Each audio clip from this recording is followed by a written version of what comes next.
The single deadliest moment in 48 hours of fighting. An Israeli airstrike destroyed this house in central Gaza, killing 8 members of the same family, including 5 children.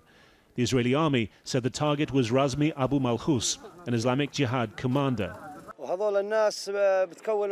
They gave no warning. Usually they do, but this time they killed a whole family. It's not right.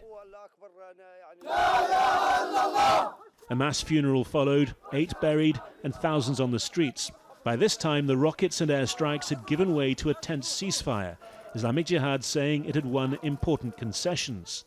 The deal was made by Islamic Jihad on behalf of all the Palestinians. The conditions are to stop assassination operations, protect protesters during border protests for the right of return, and to start implementing steps to break the siege.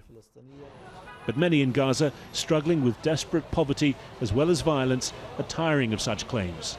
No, I'm not satisfied because there is no benefit. Ceasefires have happened many times before and were useless.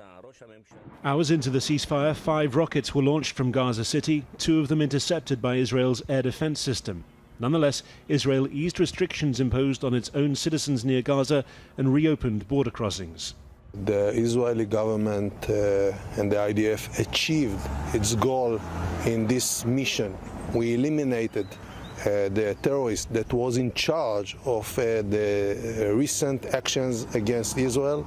We will do anything necessary in order to avoid any terror actions.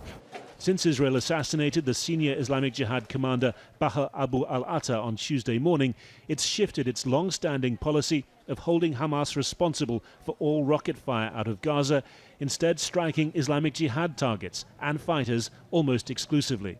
Hamas said it stood with Islamic Jihad in the battle, but held back from launching its own rockets, a possible sign of its concerns about a wider escalation.